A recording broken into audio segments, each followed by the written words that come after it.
Alemana Podcast. Abordamos temas de salud y bienestar. Conversamos con nuestros especialistas de clínica alemana acerca de temas relevantes y contingentes para nuestra comunidad. Estamos contigo para educarte.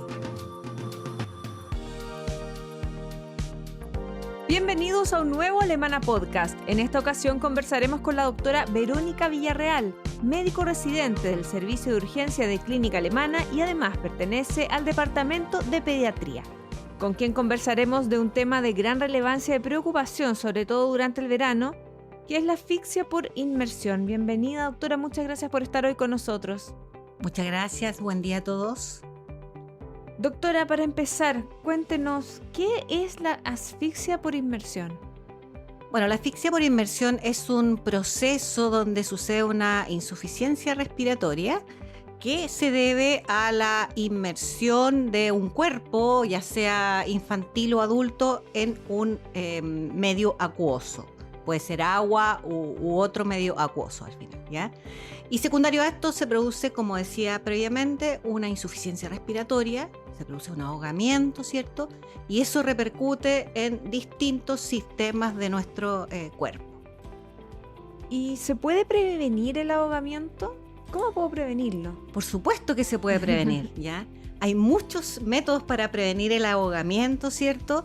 Dentro de ellos, les diría yo que lo más importante en la edad pediátrica es que los niños siempre estén acompañados, supervisados por un adulto, ¿ya? El ahogamiento es uno de los accidentes prevenibles en la infancia y es muy importante, ¿cierto?, que para evitarlo siempre los niños estén supervisados por los adultos. Ese es el primer punto clave.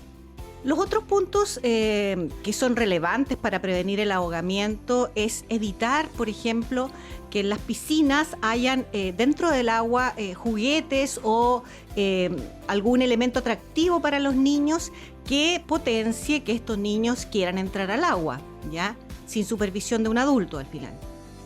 Por otro lado, es importante, ¿cierto?, además de la supervisión y evitar que hayan elementos atractivos para los niños, ¿cierto?, siempre tener la precaución de en las piscinas en general, ¿cierto?, tener protecciones que eviten que los niños entren a la piscina en forma fácil, ¿ya? Las protecciones estándar son en general rejas, ¿ya?, que deben cubrir todo el alrededor de la piscina, los 4 bordes al final, y son rejas que tienen ciertas características, ¿ya? Dentro de las características de esas rejas deben ser rejas que tengan barrotes solamente verticales y no horizontales, que son las rejas que se llaman empeine o peineta, y que tengan una separación interbarrotes que no supere los 10 centímetros. Una separación que no permita la entrada de la cabeza de los niños. Además de eso, ¿cierto?, estas rejas también tienen que tener puertas especiales que no puedan ser manipuladas por los niños, ¿ya? Y que no estén al alcance de los niños. O sea, son seguros que tienen que estar en altura, ¿cierto? Y que solamente tengan un sistema que pueda manipular un adulto, que no sea fácil de abrir por los niños al final, ¿ya? Tienen que tener una altura también específica, me imagino, ¿no? Una altura específica, ¿cierto? Idealmente que supere la estatura de los niños, en que ellos estirando la manito no puedan al final llegar al seguro, ¿cierto? Ni tampoco puedan manipularlo. Y para eso existen algunos seguros súper sofisticados, ¿cierto?, que son solo manipulables por los adultos, que son imposibles de abrir por los niños, ¿ya? Doctora, un tema muy relevante y que en el fondo es donde quizás los padres a veces cometen el error de depositar la confianza, y que es el flotador con el que los niños se bañan en las piscinas. ¿En qué debo fijarme al comprar un flotador y qué tanta seguridad nos pueden dar también? Mira, con respecto a los flotadores, como tú sabes, hay múltiples flotadores en el mercado que van desde alitas que rodean los bracitos, ¿cierto?, de los niños, otros flotadores que se ponen en el tronco, pero en general, desde el punto de vista de la seguridad, en general, lo único que te da una seguridad para el niño son los chalecos salvavidas, ¿ya? Los flotadores no son seguros porque son en general plásticos y se pueden desinflar, se pueden pinchar y eso puede conllevar, ¿cierto?, que el niño se ahogue. Entonces, lo realmente seguro para que un niño entre a una piscina son los chalecos salvavidas, que tienen que ser, por supuesto, adecuados a la edad del niño, al peso del niño, y tienen que tener distintos sistemas de abroche, ¿cierto? Entre uno de ellos tiene que pasar entre medio de las piernas también para darle mayor seguridad, ¿ya? Pero en general todo lo que es elemento plástico, que son sumamente atractivos y que los venden mucho en los comercios, como las alitas, los flotadores donde metes a los niños, o aquellos tipos chalecos que son plásticos al final, inflables, no son seguros, ¿ya? Solo podrían otorgar cierta seguridad siempre y cuando haya un adulto al lado del niño en el agua. Ahí lo podrías usar, pero si el niño no va a estar siempre al lado de un adulto, ¿cierto?, que pueda supervisar si eso se desinfló o se pinchó, no tiene absolutamente ninguna seguridad en el momento de defender al niño del ahogo. Doctora, y bueno, cuando son más grandes, ¿debo prohibir los piqueros y la comida en la piscina? El punto que tú tocas es sumamente importante, ¿cierto? Porque efectivamente los ahogamientos se producen a veces por situaciones que son prevenibles, como el que un niño no tenga maniobras bruscas en la piscina. Pasa que a veces los grupos de escolares o adolescentes se ponen un poco loquillos, ¿cierto? Y se empiezan a tirar piqueros, chinitas, se empujan entre ellos, y eso puede conllevar sin duda un riesgo mucho mayor de asfixia por inmersión. ¿Por qué? Porque el niño puede caer mal, ¿cierto? Porque puede caer un niño sobre otro, o porque se puede golpear en la zona craneana o cervical y eso puede provocar un traumatismo que finalmente lo lleve al ahogamiento. Asimismo, como tú mencionabas, el hecho de entrar masticando chicle, por ejemplo, o comiendo algo a la piscina es tremendamente peligroso, porque si sucede, ¿cierto?, que el niño se atora con este chicle al tirarse a la piscina, eso se impacta en la vía aérea y puede provocar inmediatamente, después del impacto del cuerpo extraño en la vía aérea, provoca el ahogamiento del niño. Entonces, son cosas que tenemos que evitar como papás, ¿cierto? Que los niños tengan maniobras bruscas como los piqueros, las chinitas, las tiradas de altura, y que entren comiendo a la piscina. Son cosas que tenemos que evitar. Claro, porque en general también se centra la atención en el preescolar, en el cuidado en la piscina, y hay niños más grandes, no sé, 7, 8 años, que también pueden sufrir accidentes dentro de ella. Exacto, y en ese caso, como mencionábamos antes, ¿cierto?, no tiene que ver con que no sepan nadar.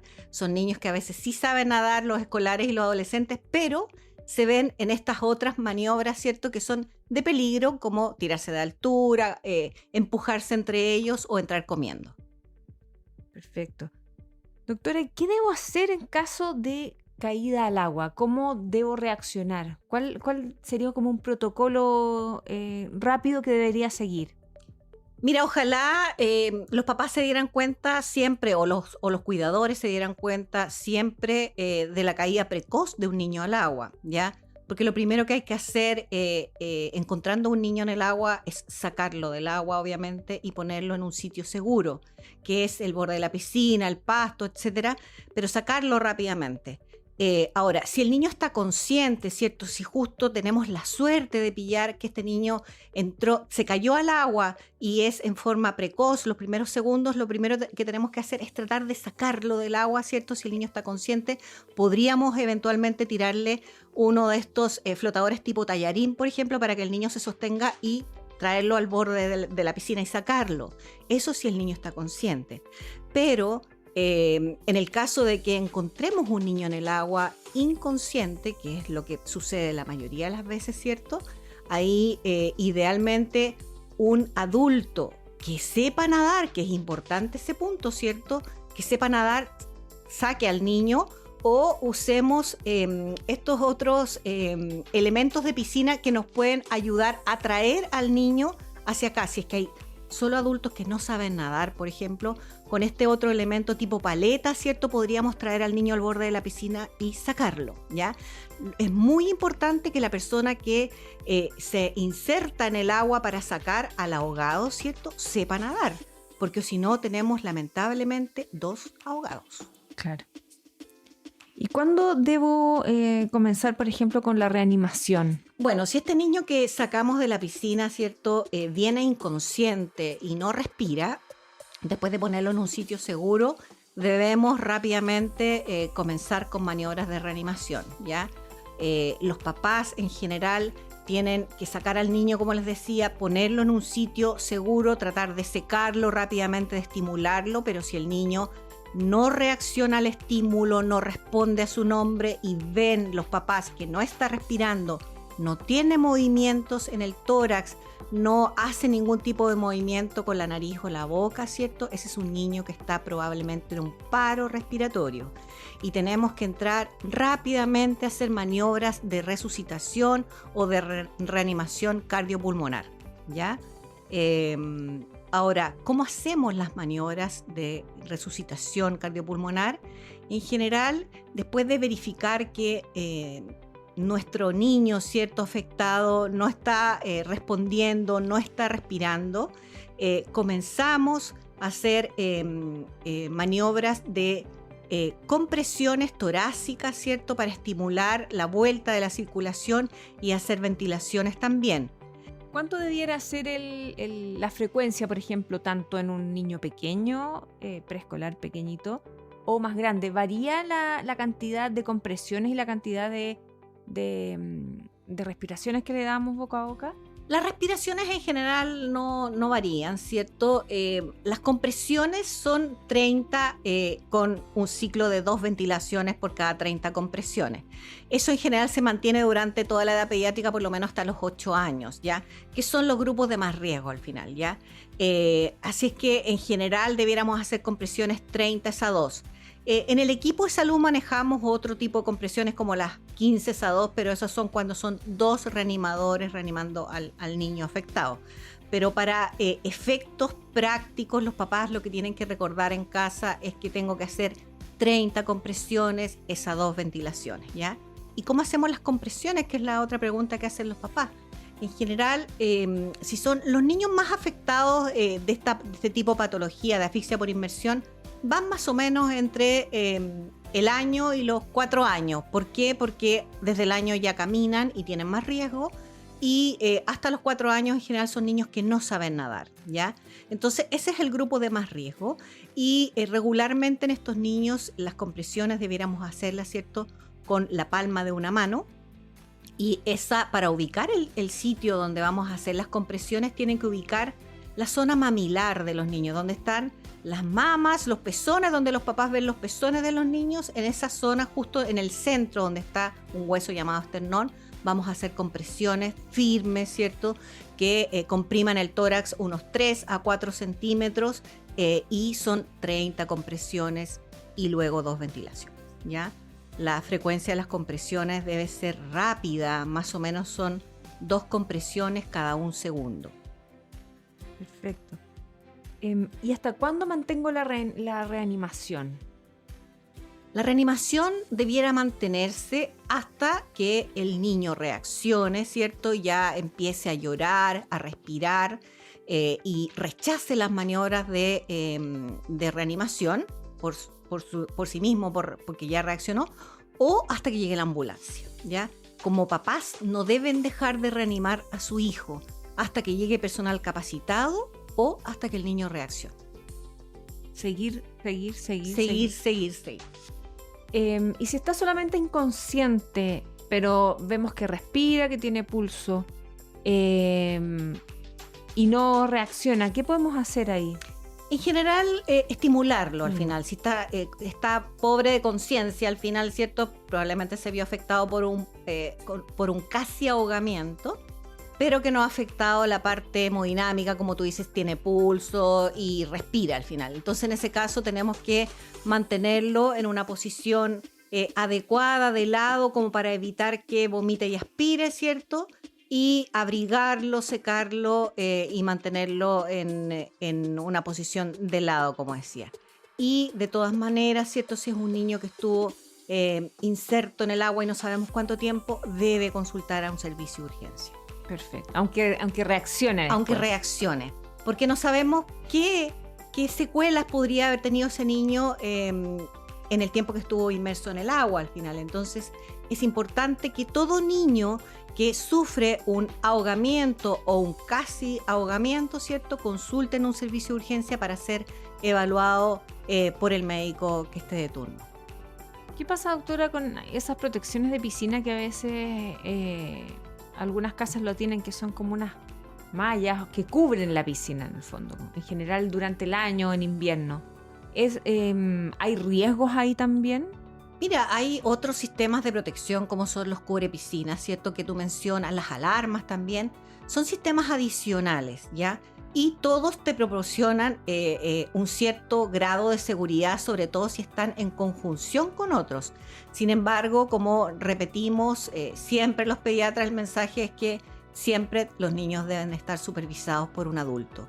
Lejos, la mayor prevención para la asfixia por inmersión es la supervisión por los adultos. Claro, no confiarse tampoco en el hermano mayor, por ejemplo. No, de ninguna manera, porque los hermanitos tienen mil cosas que hacer, mil cosas a las cuales tienen que ir a jugar, por lo cual generalmente dejan las piscinas con las rejas abiertas, ¿cierto? Y eso es de alto riesgo para los más chiquititos. Y tampoco van a ser capaces de sacarlo si es que el chico cae. No, porque no tienen la fuerza suficiente, ¿cierto?, como para tomar este peso inerte, entonces no son capaces, ¿cierto?, de poder salvar a su hermano. Entonces siempre un adulto tiene que estar. Perfecto. Doctora, ¿algún consejo, reflexión final para nuestra audiencia sobre este tema? El mensaje final, ¿cierto?, que se repite tal vez a lo largo de lo que hemos hablado hasta en este día, ¿cierto?, es no descuidar a los niños, siempre mantenerlos. El verano es súper entretenido, el agua es súper entretenida para los niños, ¿cierto? Pero tenemos que mantenerlos siempre vigilados, ¿ya? Y si tenemos varios niños a cargo, ¿cierto?, es importante que si uno de esos niños tiene que salir del agua por alguna causa, ¿cierto?, saquemos a todos los niños. No podemos sacar a uno y dejar al otro en el agua porque se puede ahogar. Entonces, lejos el mensaje más importante, aparte de todo lo que es la protección, ¿cierto?, de las piscinas, de evitar, de tener sistemas seguros en casa, ¿cierto?, es la supervisión por los adultos. Perfecto, doctora. Muchas gracias por su tiempo y por conversar con nosotros este tema tan importante, sobre todo en esta época. Muchas gracias. Un gusto. Por nuestra parte nos despedimos y les recordamos activar las notificaciones y compartir este contenido entre sus contactos, familiares o quienes crean que esta información sea de su interés. Hasta una próxima ocasión y nos encontramos en un nuevo Alemana Podcast.